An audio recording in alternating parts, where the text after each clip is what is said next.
tant que dirigeante d'une église chrétienne, elle est pleine de notions, elle refuse d'étudier la nouvelle œuvre du Seigneur. Et elle travaille d'arrache-pied pour boucler son église. Les clercs orientales affirment que le Seigneur est revenu, qu'il accomplit une nouvelle œuvre et prononce de nouvelles paroles. Il dit que le Seigneur est revenu sous la forme d'une femme. Je pensais que c'était impossible et que ça ne pouvait pas être le vrai chemin. Et pour dissuader les frères et sœurs d'entrer en contact avec les clercs orientales, j'ai inventé des rumeurs, comme le dirigeant de l'église me l'avait recommandé. Puis, par hasard, elle a rencontré des membres de l'Église de Dieu Tout-Puissant qui prêchaient l'Évangile. Je leur ai dit, l'œuvre et les paroles de Dieu sont toutes dans la Bible. Et nous devons suivre la Bible dans notre foi. Ce que vous dites n'est pas dans la Bible, alors je ne peux pas l'accepter.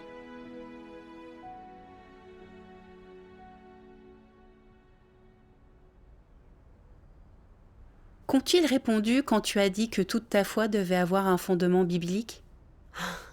Frère Wang a dit « Tu dis que notre foi doit suivre la Bible, et donc que le Seigneur ne peut rien accomplir sans fondement biblique, c'est ça ?»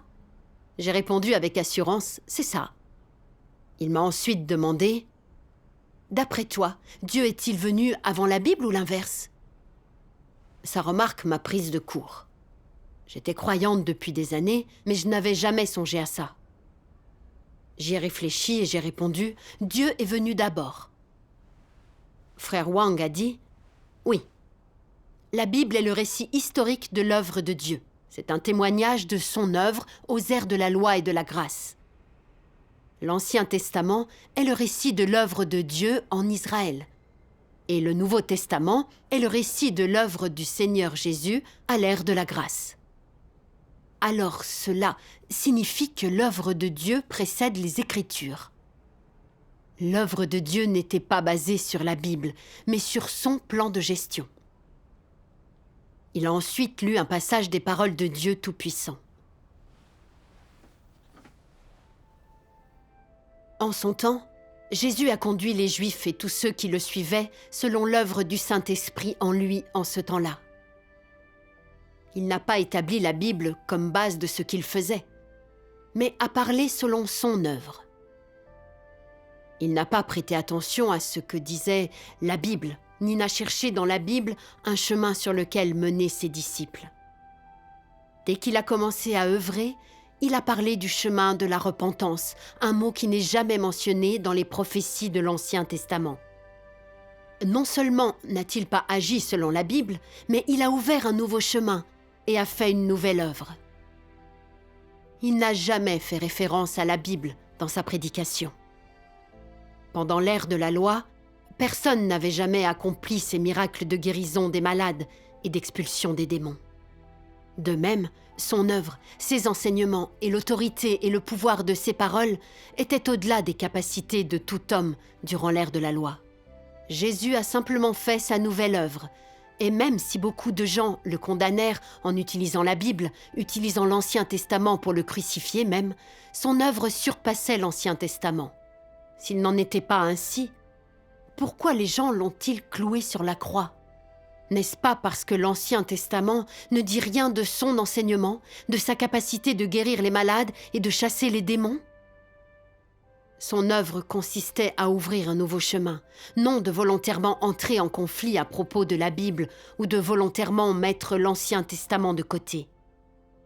Il est tout simplement venu faire son ministère, apporter la nouvelle œuvre à ceux qui l'attendaient et le cherchaient. Il n'est pas venu expliquer l'Ancien Testament, ni soutenir l'œuvre de l'Ancien Testament. Son œuvre n'avait pas pour but de permettre à l'ère de la loi de continuer à se développer, car son œuvre ne cherchait pas à se fonder sur la Bible. Jésus est tout simplement venu faire l'œuvre qu'il devait faire. Ainsi, il n'a pas expliqué les prophéties de l'Ancien Testament, et il n'a pas œuvré selon les paroles de l'ère de la loi de l'Ancien Testament. Il a ignoré l'Ancien Testament. Il ne s'est pas soucié de savoir si celui-ci confirmait ou non son œuvre, ni ne s'est intéressé à ce que les autres connaissaient de son œuvre. ou s'il le condamnait. Il a simplement continué à faire l'œuvre qu'il devait faire, même si beaucoup de gens utilisaient les prévisions des prophètes de l'Ancien Testament pour le condamner. Pour les gens, il semblait que son œuvre n'avait aucune base. Une bonne partie de son œuvre était en contradiction avec l'Ancien Testament. Cela n'était-il pas une erreur de la part de l'homme ? La doctrine doit-elle s'appliquer à l'œuvre de Dieu ? Et doit-elle être fidèle aux prévisions des prophètes ? Après tout, qui est le plus grand ?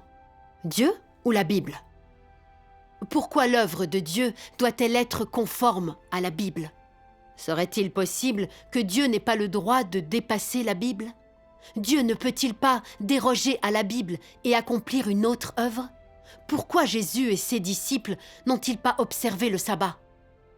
S'ils devaient pratiquer à la lumière du sabbat et selon les commandements de l'Ancien Testament, pourquoi Jésus n'a-t-il pas observé le sabbat quand il est venu, mais à la place a lavé des pieds, a couvert des têtes, a rompu le pain et bu le vin ?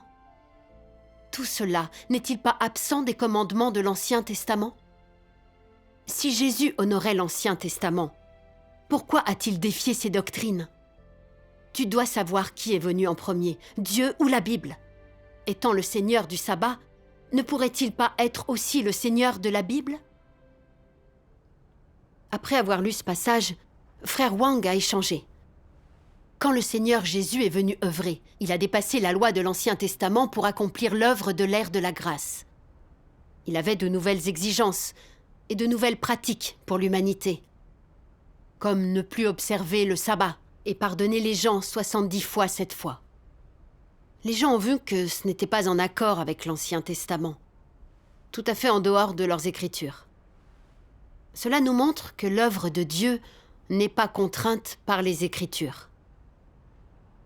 Quand les disciples du Seigneur Jésus ont vu à quel point son œuvre et ses paroles étaient puissantes et pleines d'autorité, ce dont aucun humain n'était capable et qu'elles devaient donc venir de Dieu, ils ont suivi le Seigneur. Ils n'ont pas été retenus par le sens littéral des Écritures. Ils ont cherché l'œuvre du Saint-Esprit et suivi les pas de Dieu. Dans notre foi, nous ne pouvons pas juger son œuvre en nous basant sur les Écritures. Nous devons connaître Dieu par ses paroles et son œuvre. Lorsque j'ai entendu cet échange, j'ai compris que la Bible n'était que le récit historique de l'œuvre de Dieu et non sa base. Pendant des années, j'avais été une prédicatrice. Pourquoi n'avais-je pas compris la relation entre Dieu et la Bible ? J'avais écouté toutes sortes de sermons, et je n'avais jamais rien entendu de tel. J'avais toujours pensé que l'œuvre et les paroles de Dieu se trouvaient dans la Bible, et qu'en s'en éloignant, on n'avait pas la foi. C'était vraiment stupide de ma part. Ensuite, frère Chi a lu 2 autres passages des paroles de Dieu Tout-Puissant. Pendant de nombreuses années, la lecture de la Bible a constitué le moyen traditionnel de croire pour les gens. Un écart vis-à-vis de la Bible signifie un manque de foi dans le Seigneur. Un écart vis-à-vis de la Bible indique une hétérodoxie, une hérésie, et même quand les gens lisent d'autres livres, ces livres doivent être des commentaires de la Bible. Cela veut dire que si tu dis que tu crois dans le Seigneur, alors tu dois lire la Bible, tu dois manger et boire la Bible, et en dehors de la Bible, tu ne dois pas révérer un livre qui n'a pas de rapport avec la Bible. Si tu le fais, alors tu trahis Dieu. Depuis le temps où il y a la Bible, la foi des gens en le Seigneur a été la foi en la Bible. Au lieu de dire que les gens croient au Seigneur, il vaut mieux dire qu'ils croient dans la Bible. Au lieu de dire qu'ils ont commencé à lire la Bible, il vaut mieux dire qu'ils ont commencé à croire dans la Bible. Et au lieu de dire qu'ils sont revenus devant le Seigneur, il vaut mieux dire qu'ils sont revenus devant la Bible.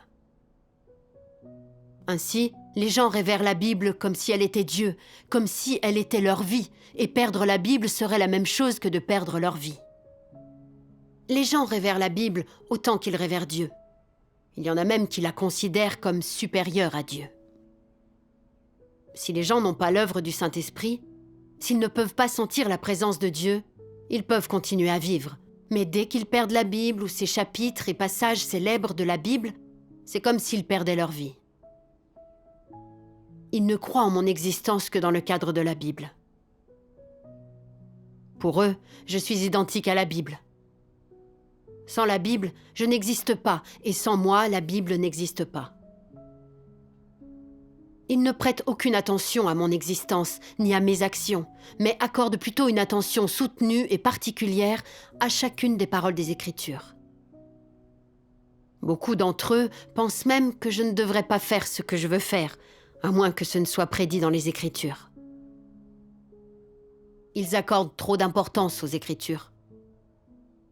On peut dire qu'ils donnent trop d'importance aux paroles et aux expressions, au point de mesurer chaque parole que je prononce et de me condamner en s'appuyant sur chaque verset de la Bible. Ils ne recherchent pas la voie de la compatibilité avec moi, ni de la compatibilité avec la vérité, mais plutôt celle de la compatibilité avec les paroles de la Bible. Ils croient que tout ce qui ne se conforme pas à la Bible n'est pas mon œuvre, sans exception. De tels hommes ne sont-ils pas les fidèles descendants des pharisiens ? Les pharisiens juifs ont utilisé la loi de Moïse pour condamner Jésus. Ils n'ont pas cherché la compatibilité avec le Jésus de l'époque, mais ont consciencieusement suivi la loi à la lettre, au point de finalement crucifier l'innocent Jésus, l'ayant accusé de ne pas suivre la loi de l'Ancien Testament et de ne pas être le Messie.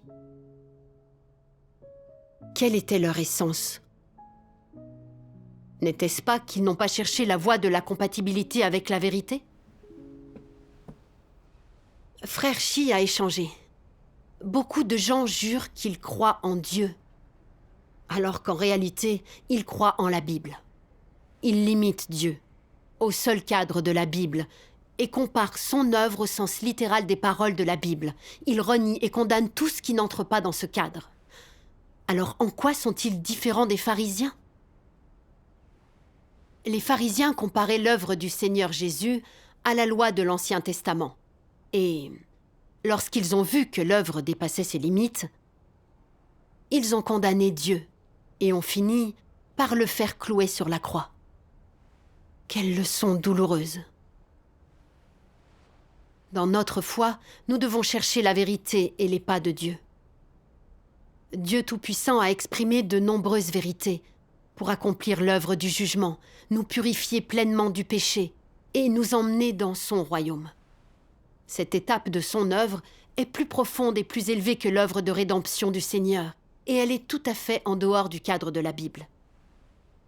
Si on délimite l'œuvre de dernier jour en la jugeant sur la base du sens littéral des paroles de la Bible, dans ce cas, ne commettons-nous pas la même erreur que les pharisiens ? Ça incite à réfléchir. J'avais toujours pensé que l'œuvre de Dieu ne pouvait sortir de la Bible, que tout ce qui n'était pas dans la Bible ne pouvait pas être l'œuvre de Dieu. Après toutes ces années de foi, comment pouvais-je délimiter Dieu par la Bible ? Je ne m'étais jamais rendu compte que ce n'était pas le bon genre de foi. Il y a une citation de Dieu Tout-Puissant. Pour eux, je suis identique à la Bible. Sans la Bible, je n'existe pas, et sans moi, la Bible n'existe pas. Ils ne prêtent aucune attention à mon existence ni à mes actions, mais accordent plutôt une attention soutenue et particulière à chacune des paroles des Écritures. Beaucoup d'entre eux pensent même que je ne devrais pas faire ce que je veux faire, à moins que ce ne soit prédit dans les Écritures. Chacun de ces mots m'a profondément ému. Comment pouvais-je traiter la Bible comme si elle était Dieu lui-même ? Était-ce mettre Dieu en premier ? Je me souciais de la Bible et pas de Dieu. C'était la première fois que tu t'en apercevais après toutes ces années de foi. Oui. J'ai compris que les prêches de l'éclair oriental étaient merveilleux. Mais j'avais encore beaucoup de questions à poser. Je me suis dit que, quitte à écouter ses frères, je pouvais en profiter pour obtenir quelques réponses. Je devais arrêter d'être aussi brouillonne dans ma foi. Je voulais en apprendre davantage en ce qui concernait la perspective de ces deux frères sur la foi. Je les ai donc interrogés sur l'Apocalypse chapitre 22 verset 18.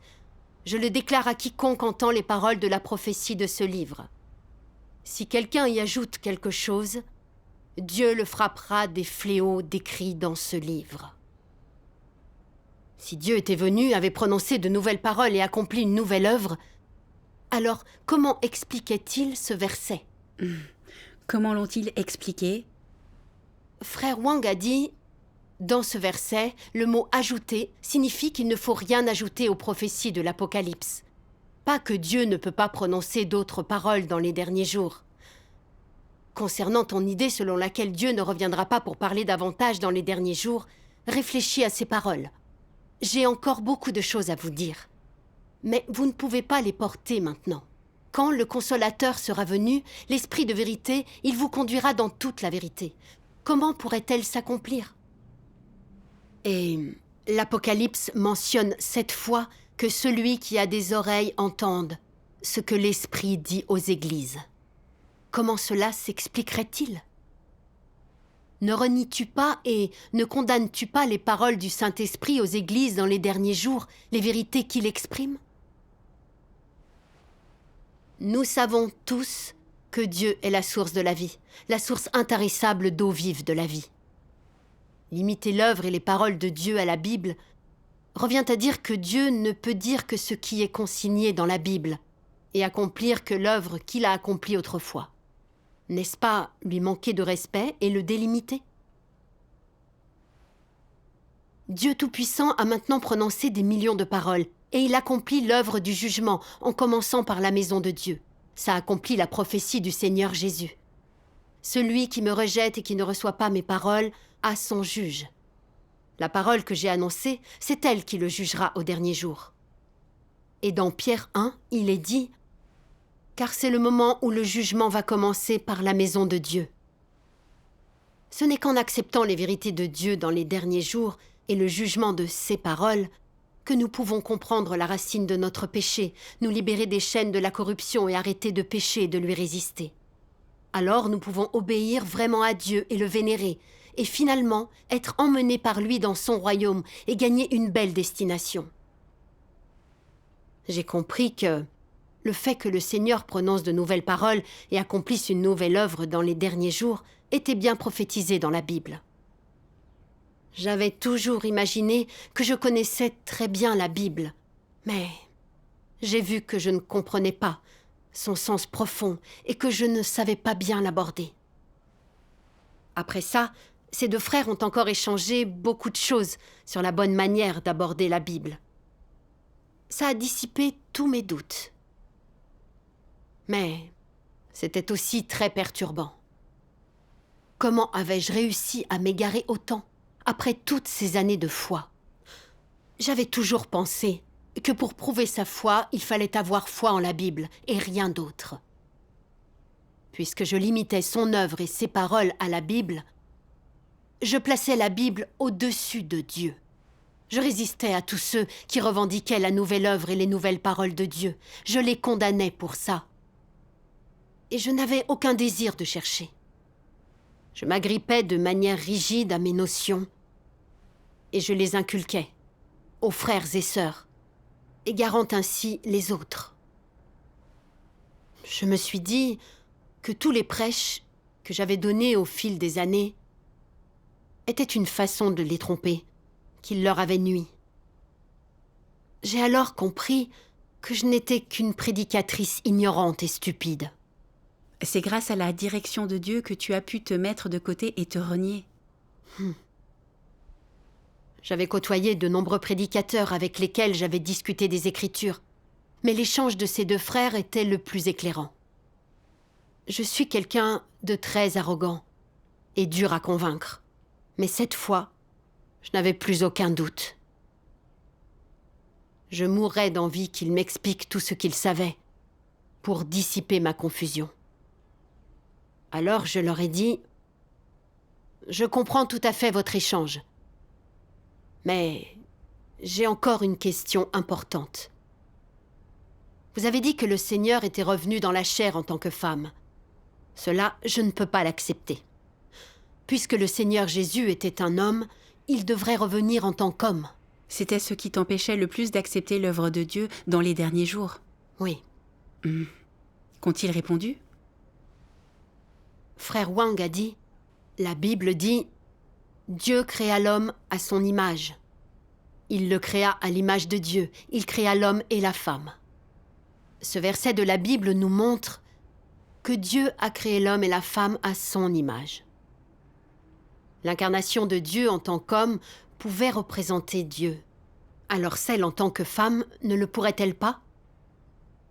Qu'il s'agisse d'un homme ou d'une femme, c'est une incarnation charnelle de l'Esprit de Dieu, et dans les deux cas, Dieu accomplit sa propre œuvre. C'était une vérité qu'on ignorait avant. Donc, depuis la première incarnation de Dieu en tant qu'homme, beaucoup de gens l'ont délimité, pensant que Dieu incarné ne pouvait être qu'un homme, et non une femme.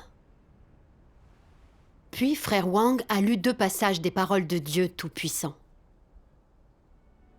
Chaque étape de l'œuvre faite par Dieu a sa propre signification pratique.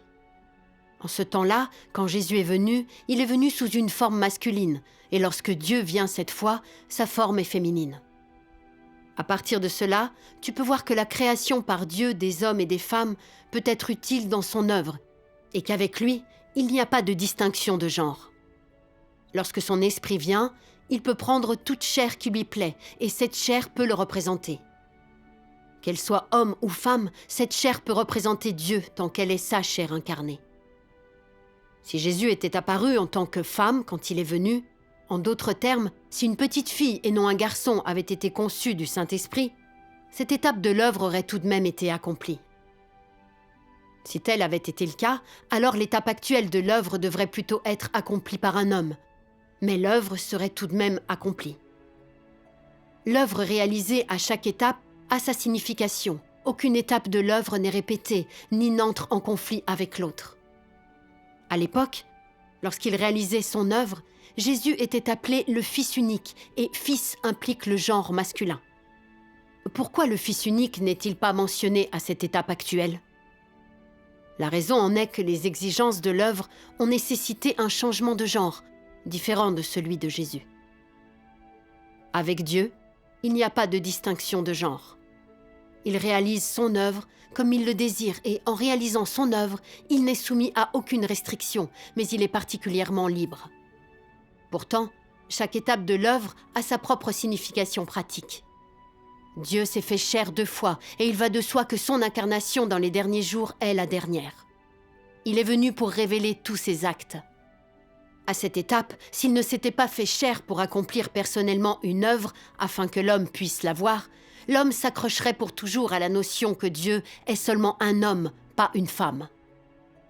Si cette étape de l'œuvre n'était pas réalisée à l'ère finale, alors l'humanité entière serait voilée par une ombre d'obscurité en ce qui concerne Dieu. Si tel était le cas, l'homme se considérerait comme supérieur à la femme et les femmes ne seraient jamais capables de garder la tête haute, et alors pas une seule femme ne pourrait être sauvée. Les gens croient toujours que Dieu est un homme et, de plus, qu'il a toujours méprisé la femme et ne lui accorderait pas le salut. Si tel était le cas, ne serait-il pas vrai que toutes les femmes qui ont été créées par l'Éternel et qui ont aussi été corrompues n'auraient jamais la possibilité d'être sauvées?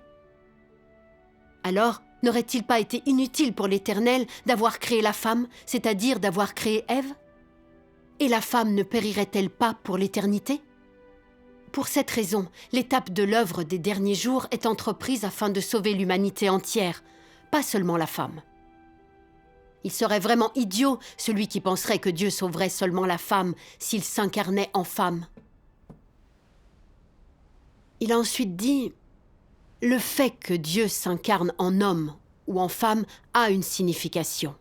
Il y a là une vérité qu'on doit chercher. Si Dieu s'était incarné 2 fois en homme, les gens penseraient qu'il ne peut être qu'un homme, pas une femme. Ne serait-ce pas délimiter Dieu? Le fait que Dieu s'incarne en femme dans les derniers jours nous montre qu'il adopte un corps masculin ou féminin, son essence ne change jamais. Il est Dieu lui-même et il peut toujours exprimer des vérités et accomplir l'œuvre de Dieu. Cela nous fournit une compréhension plus précise de Dieu.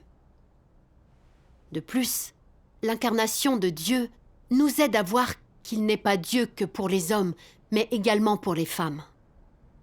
S'il s'était encore incarné en homme dans les derniers jours, il y aurait eu un préjugé contre les femmes pour toujours, et les gens auraient même pu penser que Dieu détestait les femmes, qu'elles ne pouvaient pas être sauvées. Ne serait-ce pas un malentendu? Le fait que Dieu s'incarne en femme dans les derniers jours ne s'accorde pas avec les notions des gens, mais c'est significatif et bénéfique au salut des gens et à leur compréhension de Dieu. Cela contient l'amour de Dieu. Il avait raison, tout ce que Dieu fait est chargé de sens et on ne doit pas le délimiter avec nos notions. En effet, les paroles de Dieu Tout-Puissant ont mis mes notions à nu. Parce que le Seigneur Jésus était un homme, j'avais supposé que Dieu ne pourrait jamais s'incarner en femme. J'avais oublié le fait que Dieu avait créé à la fois l'homme et la femme. Je me suis demandé pourquoi j'avais cru qu'il ne pouvait pas prendre une forme féminine. Comment avais-je pu être aussi ignorante ? Frère Wang m'a alors lu d'autres paroles de Dieu Tout-Puissant. Regardons-en la lecture. Dieu Tout-Puissant dit : Dieu n'est pas seulement le Saint-Esprit, l'Esprit, l'Esprit 7 fois intensifié, l'Esprit qui englobe tout, mais il est aussi humain, un humain ordinaire, un humain exceptionnellement ordinaire. Il n'est pas seulement homme, mais aussi femme. Ils sont semblables, dans le sens où ils sont tous deux nés de l'homme, et différents, dans le sens où l'un est conçu du Saint-Esprit et l'autre est né d'un être humain, mais provient directement de l'Esprit. Ils sont semblables dans le sens où les deux chairs incarnées de Dieu accomplissent l'œuvre de Dieu le Père, et différents dans le sens où l'un accomplit l'œuvre de la rédemption et l'autre l'œuvre de la conquête. Tous deux représentent Dieu le Père, mais l'un est le Rédempteur, débordant de bonté et de miséricorde, tandis que l'autre est le Dieu de la justice, empli de colère et de jugement. L'un est le commandant suprême qui a lancé l'œuvre de la rédemption, tandis que l'autre est le Dieu juste qui accomplit l'œuvre de la conquête. L'un est le début, l'autre la fin. L'un est la chair sans péché, l'autre est la chair qui termine la rédemption, continue l'œuvre et n'appartient jamais au péché. Ils sont tous deux le même esprit, mais ils habitent des chairs différentes, sont nés à des endroits différents et sont séparés par plusieurs milliers d'années. Pourtant, leurs œuvres sont mutuellement complémentaires, jamais divergentes, et peuvent être évoquées dans le même souffle.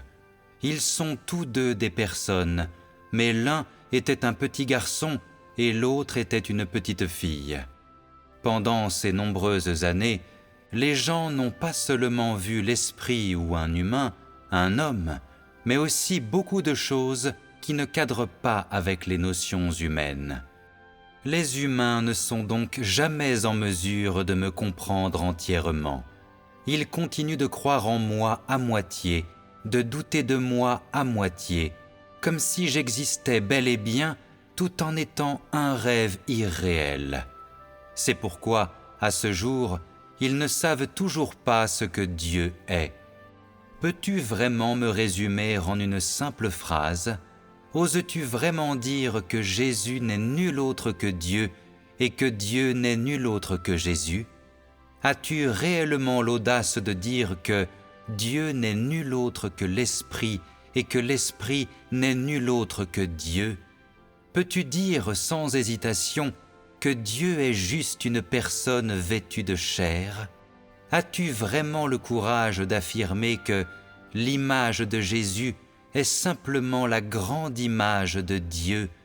Es-tu en mesure d'expliquer en détail le tempérament et l'image de Dieu avec ton éloquence ?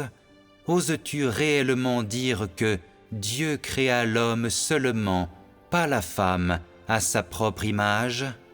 Si tu l'affirmes, alors aucune femme ne ferait partie de mes élus, et les femmes constitueraient encore moins un genre au sein de l'humanité. Maintenant, sais-tu vraiment ce que Dieu est ? Dieu est-il un humain ? Dieu est-il un esprit ? Dieu est-il réellement un homme ? Jésus est-il le seul à pouvoir achever l'œuvre que je dois réaliser ? si tu choisis seulement l'un des éléments ci-dessus pour résumer mon essence, alors tu seras un fidèle croyant excessivement ignorant. Si j'œuvrais comme chair incarnée une et une seule fois, me circonscrirais-tu? Peux-tu vraiment me comprendre entièrement d'un seul coup d'œil? Peux-tu vraiment me résumer entièrement à partir de ce que tu as vu de ton vivant? Si je réalisais des œuvres similaires lors de mes 2 incarnations, comment me percevrais-tu? Me laisserais-tu crucifié pour toujours? Dieu peut-il être aussi simple que tu l'affirmes? Ces paroles m'ont ému, au moment même où je les ai entendues. J'avais toujours dit que Dieu était l'Esprit qui emplissait toutes choses, qu'il était omnipotent et omniprésent.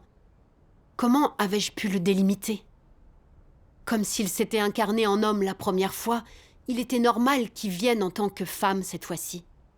Qu'il s'incarne en homme ou en femme, il représente Dieu, exprime des vérités et sauve l'humanité. C'est très simple, en réalité, alors pourquoi voyais-je ça comme un grand mystère? Plus j'y pensais, plus je voyais à quel point j'avais eu tort. Je ne connaissais vraiment pas Dieu. Je l'avais toujours délimité et restreint. C'était si déraisonnable. Les paroles de Dieu t'ont enfin réveillé. Frère Chi a ensuite échangé. Pour déterminer s'il s'agit de l'incarnation de Dieu, la clé est de voir s'il a une essence divine et peut exprimer des vérités, sans avoir besoin de se baser sur son genre ou son apparence. Dieu Tout-Puissant dit « Celui qui est l'incarnation de Dieu doit posséder l'essence de Dieu, et celui qui est l'incarnation de Dieu doit posséder l'expression de Dieu. » Puisque Dieu se fait chair, il doit apporter l'œuvre qu'il projette de faire et, puisque Dieu se fait chair, il doit exprimer ce qu'il est et doit être capable d'apporter la vérité à l'homme, de lui donner la vie et de lui montrer le chemin. La chair qui n'a pas l'essence de Dieu n'est résolument pas le Dieu incarné. Il n'y a pas de doute à ce sujet. Si l'homme projette de se renseigner pour déterminer s'il s'agit de la chair de Dieu incarnée, alors il doit le confirmer par le tempérament qu'il exprime, ainsi que par ses paroles. Autrement dit, pour confirmer qu'il s'agit de la chair de Dieu incarnée ou non, et que c'est le vrai chemin ou non, l'on doit réfléchir en se basant sur son essence. Et ainsi, pour déterminer s'il s'agit ou non de la chair de Dieu incarnée, le point essentiel est son essence, son œuvre, ses déclarations, son tempérament et bien d'autres aspects, plutôt que son apparence. Les paroles de Dieu sont très claires. Celui qui exprime la vérité nous montre le chemin et nous donne la vie, est Dieu dans la chair. Quand le Seigneur Jésus est venu œuvrer dans la chair, il ressemblait à une personne ordinaire, le fils d'un charpentier. Beaucoup n'ont pas voulu admettre qu'il était Dieu pour ça. Alors pourquoi tant d'autres gens ont-ils suivi le Seigneur Jésus? C'était parce que son œuvre et ses paroles ne pouvaient être celles d'aucun humain. Il pouvait exprimer la vérité et nous donner le chemin du repentir. Il était amour, miséricorde et rédemption pour l'humanité. Aucune personne ne possède ces choses ni ne peut faire tout ça. Le Seigneur Jésus était bel et bien Dieu incarné.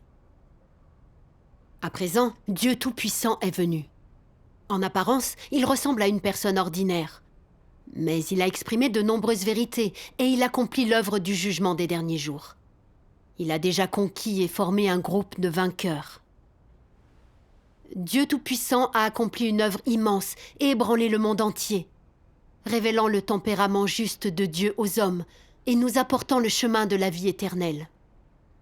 Aucun être humain n'aurait pu accomplir ça. Ne prendre en considération que le genre de l'incarnation, et non les vérités que Dieu exprime, est réellement stupide. Et c'est commettre l'erreur des pharisiens résistant à Dieu. C'était un échange très clair. C'est vrai. J'ai songé à la façon dont de nombreuses églises parlaient de la nécessité de se méfier des faux Christ, sans qu'aucune ne puisse expliquer clairement comment déterminer si quelqu'un est Dieu dans la chair. Seul Dieu Tout-Puissant pouvait clarifier cet aspect de la vérité. J'ai été entièrement convaincue. Mais aussi, je me suis sentie très coupable. Malgré mes années de croyance et mes lectures de la Bible, je ne savais même pas comment reconnaître le Seigneur. J'avais été comme une profane, je m'étais fiée aux apparences. Et j'avais supposé que Dieu incarné ne pouvait pas être une femme. Si j'étais née à l'ère de la grâce, j'aurais condamné le Seigneur Jésus, comme les pharisiens. Nous avons ensuite échangé sur bien d'autres choses, dont les mystères du plan de gestion de Dieu, les 3 étapes de son œuvre, comment il accomplit son œuvre de jugement dans les derniers jours pour purifier et sauver l'homme, et plus encore. J'ai été encore plus certaine que les paroles de Dieu Tout-Puissant étaient la vérité, qu'il était le Seigneur Jésus revenu. Personne d'autre que Dieu ne peut révéler ces mystères de la vérité. Personne ne peut purifier et sauver d'autres gens, et personne ne peut déterminer la fin et la destination des gens. Cela m'a vraiment ouvert les yeux. Ce n'était pas étonnant que ses frères et sœurs ne reviennent pas après avoir accepté l'éclair oriental. Ils avaient trouvé la vérité dans les paroles de Dieu Tout-Puissant et entendu la voix de Dieu. Ils avaient accueilli le retour du Seigneur. Qui voudrait changer de direction après avoir trouvé les pas de Dieu et participer au festin des noces de l'agneau? Ce serait stupide. J'avais perdu tant d'années. Si j'avais écouté plutôt ce que l'éclair oriental avait à dire et si je l'avais étudié, j'aurais pu être libérée de ma souffrance plus tôt et jouir des eaux vives de la vie. J'avais été idiote et aveugle en me contentant d'écouter les absurdités du clergé sans réfléchir. J'avais été très arrogante. Je m'étais agrippée à la Bible et j'avais endoctriné des frères et sœurs avec mes notions erronées, les incitant à renier et à condamner la nouvelle œuvre de Dieu avec moi. J'avais empêché les autres d'accueillir le retour du Seigneur. Ça m'a rappelé une chose que le Seigneur Jésus a dite pour réprimander les pharisiens. Parce que vous fermez aux hommes le royaume des cieux, vous n'y entrez pas vous-même, et vous n'y laissez pas entrer ceux qui veulent entrer. J'avais agi exactement comme les pharisiens. J'avais fermé le royaume des cieux, sans y entrer, et sans laisser les autres y entrer. J'avais nui aux frères et sœurs.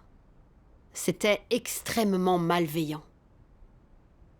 En pensant à toutes les choses terribles que j'avais faites contre Dieu Tout-Puissant, je me suis haïe.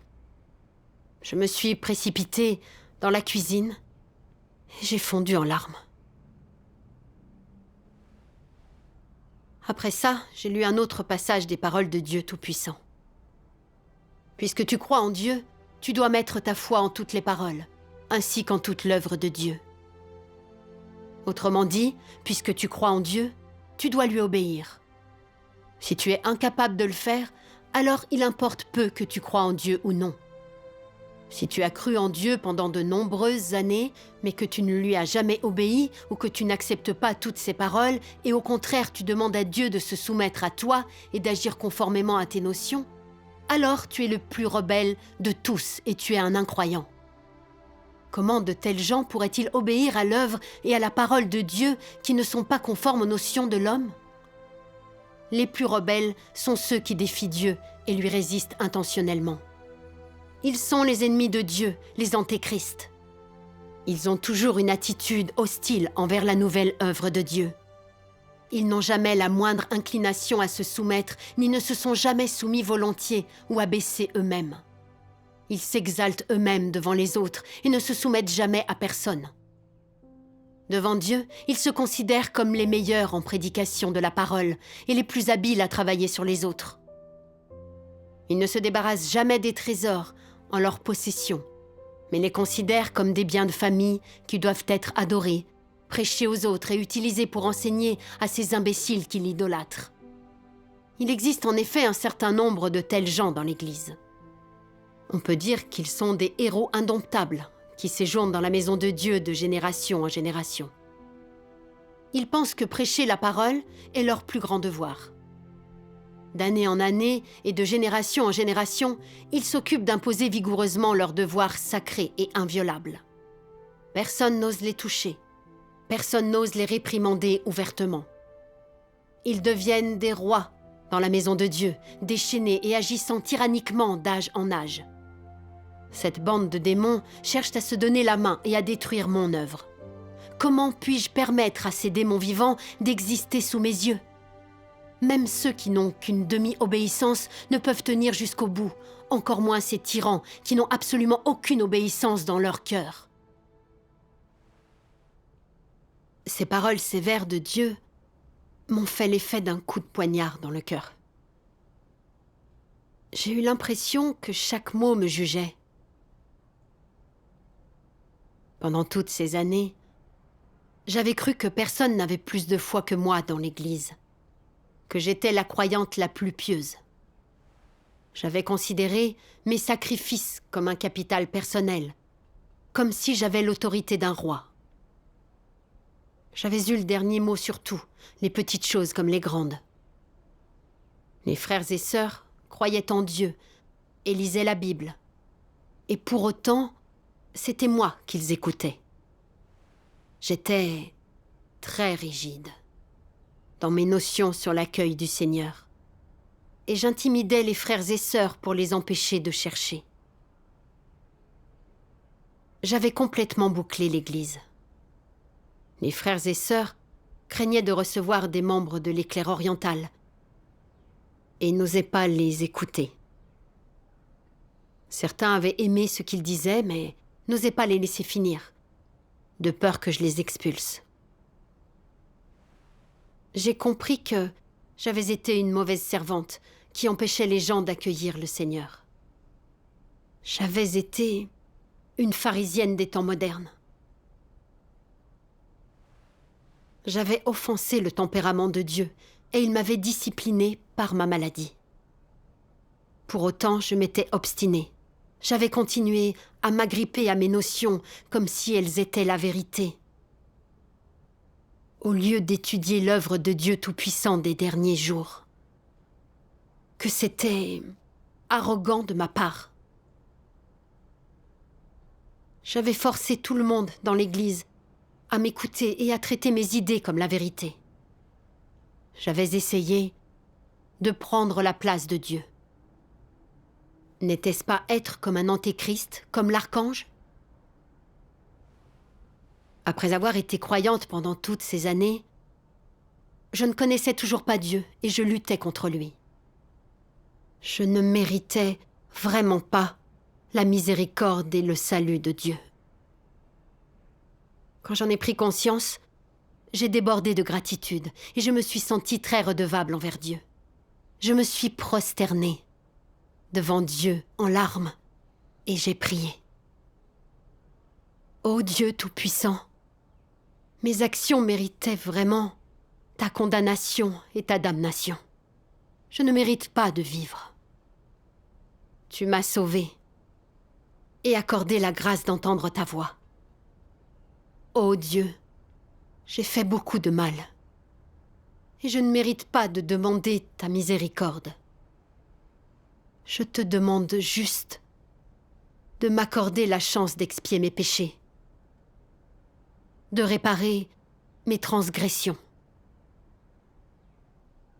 Je suis prête à payer n'importe quel prix pour prêcher l'Évangile, afin d'aider tes brebis égarées à retrouver leur chemin vers ta maison et à recevoir ton salut.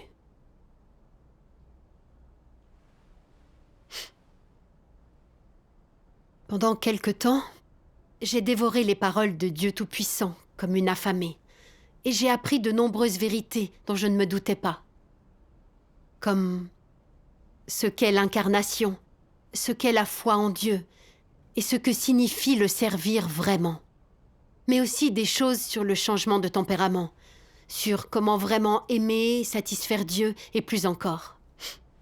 J'ai senti que j'avais beaucoup gagné grâce à l'abreuvement et à la nourriture des paroles de Dieu.